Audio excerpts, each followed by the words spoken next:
Yes ma'am. शहर goes star gazing. शहर किसी का नाम है, गोज यानी कि जाना। स्टार गेजिंग मतलब क्या होता है बताइए, कौन बताएगा?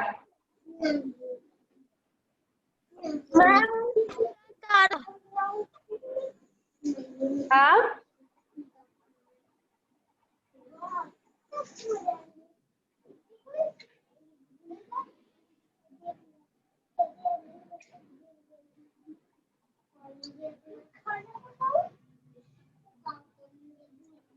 आवाज नहीं आ रही क्या आप लोग को? मैम आ रही है। आपने देखा होगा कि कुछ खगोल शास्त्री लोग होते हैं, एस्ट्रोनॉमर लोग होते हैं, वो लोग क्या करते हैं, सितारों को देखते हैं ना, चांद सितारों को देखते हैं, उनके बारे में जानते हैं। तो स्टार गेजिंग का मतलब क्या होता है? तारों को देखना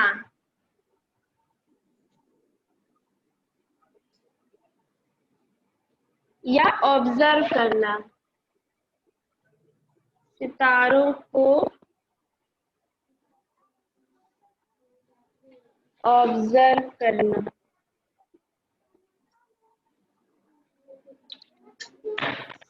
तो शहर कहाँ जा रही है? स्टार गेजिंग के लिए जा रही है, तारों को देखने जा रही है। ऑन अ स्टार्ट करते chapter. On a cold day in November, नवंबर की ठंड दिन था।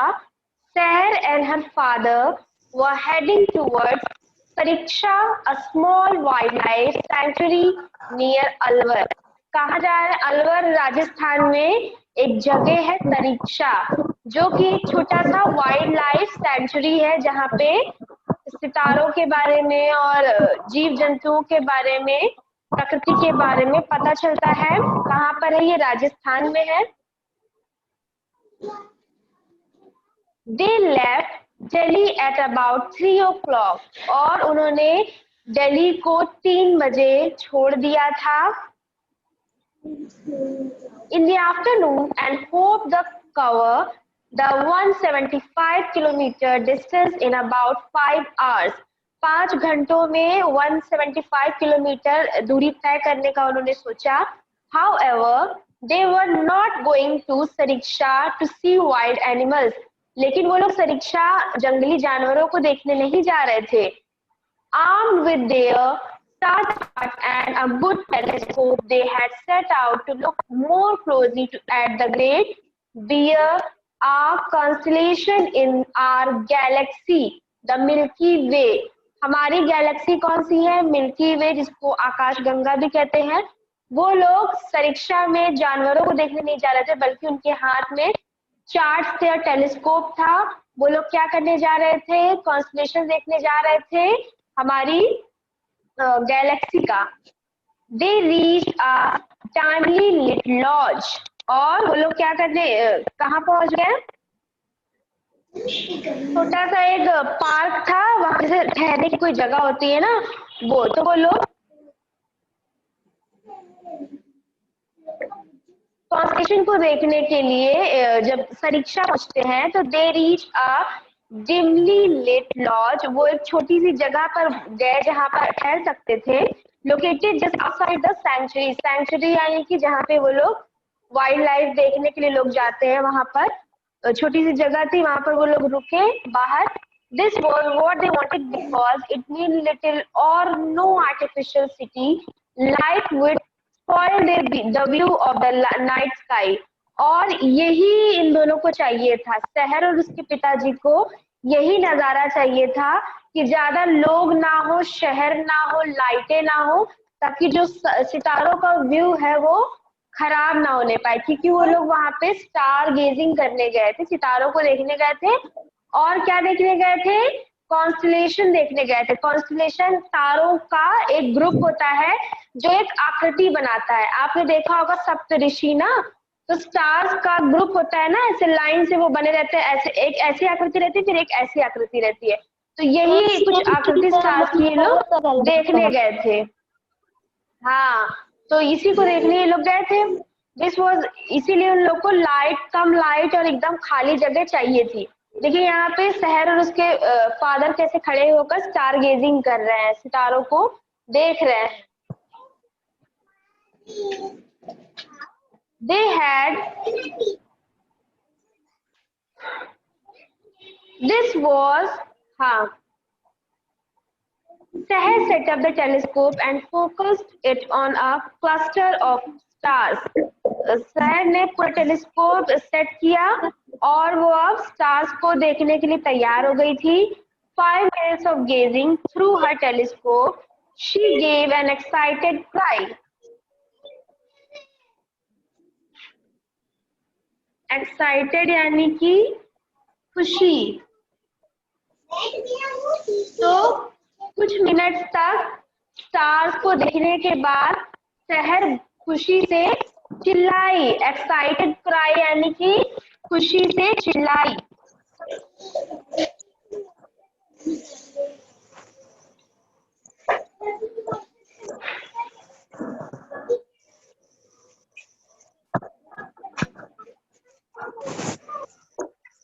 क्या कहा उसने?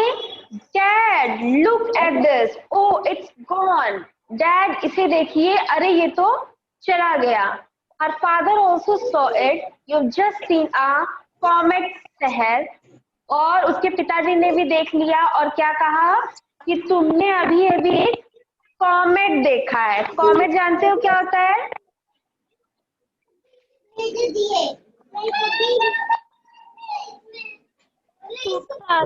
थोड़ा धीरे हाँ, क्या होता है?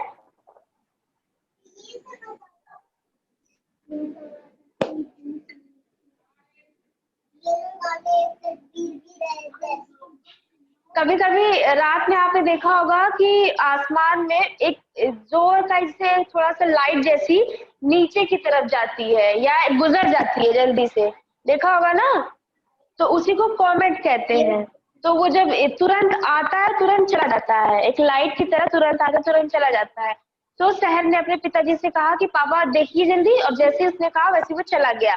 तो लेकिन उसके पापा वो देख चुके थे। उन्होंने क्या कहा कि शहर ये एक कॉमेट है।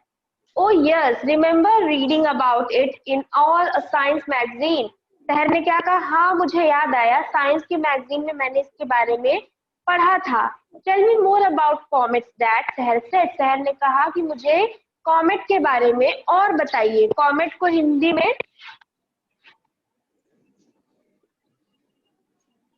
धूमकेतु कहते हैं।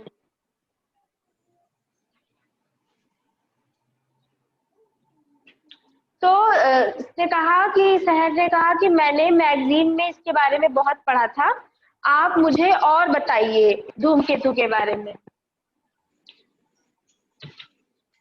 तो well, the name comet comes from a Greek word for hair or the head. तो उन्होंने बताया कि जो कॉमेट नाम है ये ग्रीक के शब्द से बना है जिसका मतलब होता है हेयर, बाल, या फिर head, sir. That's because they look like stars and fuzzy heads or tails. ये इसीलिए है क्योंकि ये लोग कैसे लगते हैं? ऐसा स्टार जिसकी फजी हेड हो और टेल हो।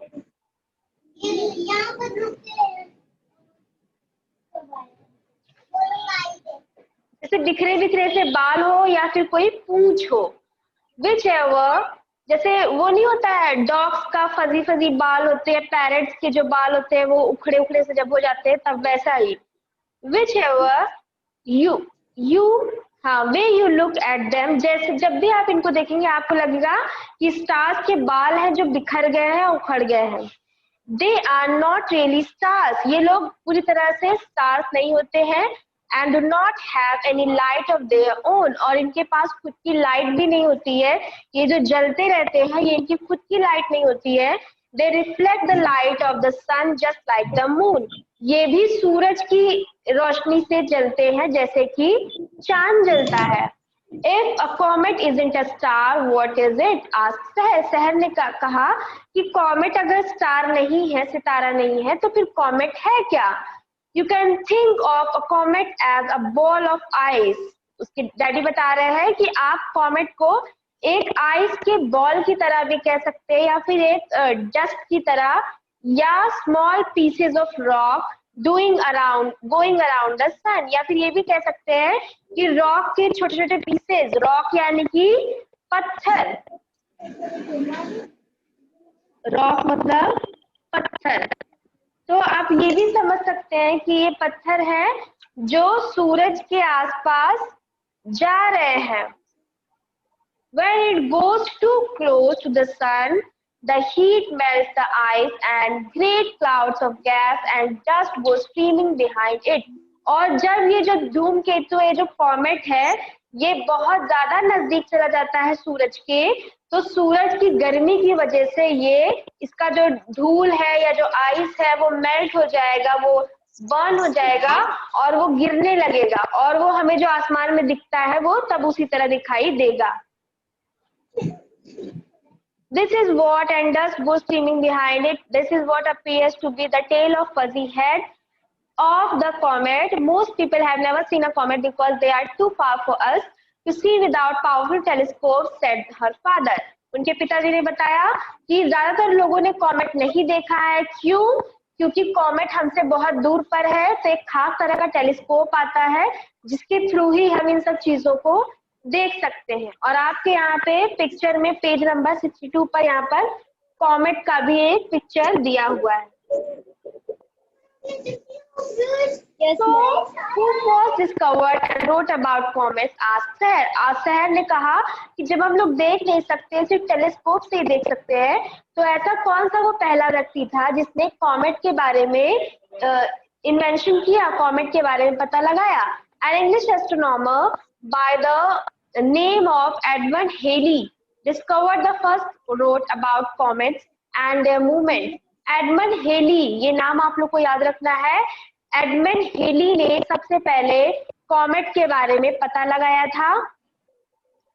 Some small comets melt completely and are never seen again. कुछ छोटे कॉमेट है जो जल्दी मेल्ट हो जाते हैं और दोबारा कभी देखे नहीं जा पाते। And some big comets reappear many times because only a small part of the ice melts when it comes near the sun. लेकिन कुछ कॉमेट होते हैं जो दोबारा बन जाते हैं, दिखते हैं। क्यों? क्योंकि उसका जो वो बहुत बड़े बड़े होते हैं, तो उनका थोड़ा सा जो पार्ट होता है सिर्फ उसी को सन की वजह से नुकसान होता है, बाकी का पार्ट बच जाता है। One particular comet that Halley saw was named after him because he calculated correctly that it would reappear every 75 years, and it does. और सबसे जो एक पर्टिकुलर एक कॉमेट है जिसका नाम हेली ही रखा गया है, इसलिए रखा गया है क्योंकि एडमंड हेली ने बहुत करेक्ट अनुमान लगाया था उस कॉमेट के बारे में कि वो 75 इयर्स में फिर से रिपेयर हो जाएगा और रीबिल्ड होता रहेगा, हमेशा वो दोबारा बनता रहेगा। हर 75 इयर्स में हेली कॉमेट दोबारा से रिपेयर होता रहता है। The last time Halley's comet come near the sun and the earth was in 1986. और लास्ट बार जब हेली कॉमेट को देखा गया तब कौन सा समय था? 1986 था, और 75 इयर्स के बाद दोबारा उसको देखा जाएगा। Before that it was seen in 1910, और उसके पहले 1910 में देखा गया था, 75 इयर्स के पहले। Long before even your grandparents were born, आपके दादा दादी पैदा हुए थे उसके पहले का है ये। Both times people all over the world stood outside at night to see, और दोनों समय, दोनों बार जब जब ये हेली कॉमेट आया था तब सारे लोग रात में घरों से बाहर निकल गए थे इसको देखने के लिए। The next time it comes near the earth will be the year 2061, और जब हम लोग इसको देख सकेंगे, अगर नहीं भी देख सकेंगे तो भी, ये कब आएगा? 2061 में। 2061 में इसको 75 इयर्स कंप्लीट हो जाएंगे, तो नेक्स्ट हेली कॉमेट हमें 2061 में देखने को मिल सकता है। How old you will be then? अब आप सोच लीजिए 2061 में आप कितने बड़े हो जाएंगे।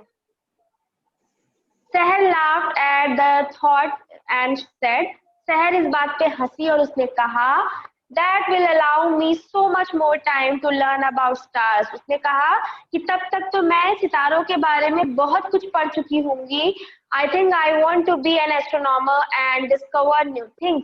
मुझे लगता है कि मुझे एक खगोल शास्त्री बन जाना चाहिए और नए नए तारों और कॉमेट्स की खोज करनी चाहिए. Excellent, Seher. In fact, in late 2011, scientists discovered another solar system with 2 suns and as many planets as our system. उन्होंने बताया उसके फादर ने कि 2011 में साइंटिस्ट ने एक नया सोलर सिस्टम खोज निकाला है और वहां पर भी हमारे प्लैनेट्स जैसे हमारे उसमें मिल्की वे में कई सारे प्लैनेट्स है, वैसे ही वहां पर भी प्लैनेट्स है और पूरा सिस्टम ऐसे ही है वहां पे. They have also discovered that Mars has 100 times more water than was thought earlier. और साइंटिस्ट ने ये भी पता लगाया है कि मार्स पर 100 टाइम्स ऑफ ज्यादा वाटर है जितना हम लोग सोच सकते थे, उससे ज्यादा पानी है वहां पर. The universe is infinite. जो यूनिवर्स है, जो स्पेस है, वो बहुत विशाल है, वो एकदम अंतहीन है. There is a lot more waiting to be discovered. बहुत सारी चीजें ऐसी हैं जिनकी खोज करना अभी बाकी है. Maybe you will make the next big discovery. क्या पता तुम कोई बड़ी खोज कर पाओ. और जो ये यूनिवर्स है, जो ब्रह्मांड है, वो एकदम अंतहीन है. अगर आप स्टार्स के बारे में या मिल्की वे के बारे में या पूरे यूनिवर्स के बारे में सोचेंगे या पढ़ेंगे या पता लगाएंगे तो आपको ये रियलाइज होगा कि हम इन सभी चीजों के सामने कुछ भी नहीं है, एक तिनके से भी छोटे हैं और इन सब चीजों का कोई अंत नहीं है. ये लिमिटलेस है, स्टार लिमिटलेस है और जो यूनिवर्स में जितनी सारी चीजें हैं जो डिस्कवरीज अभी हुई नहीं है या जो हो चुकी है, वो सब अपने आप में बहुत बड़ी है. तो इंसान इनमें से कुछ चीजों को खोज कर पाया है, लेकिन कुछ चीजों के बारे में अभी भी उसे पता नहीं चल पाया है. तो क्या पता आप बच्चों में से या शहर ही आगे चल के कोई एस्ट्रोनॉमर, बड़ी एस्ट्रोनॉमर बन जाए और आगे किसी अच्छे से कॉमेट के बारे में या किसी और यूनिवर्स की किसी भी नए प्लैनेट के बारे में या कुछ भी नया डिस्कवर कर पाए. तो अब हार्ड वर्ड क्या है? कॉन्स्टलेशन मतलब a group of star that make a pattern in the sky.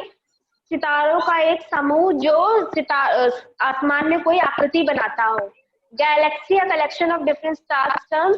और गैलेक्सी यानी कि जो पूरी जो आकाशगंगा होती है या जो भी स्पेस के अंदर जहाँ पे सारे प्लैनेट्स होते हैं वो. Lodge a small house of gate of a park. Lodge यानी छोटा सा घर हो जहाँ पर पार्क भी हो और गेट भी लगा हो.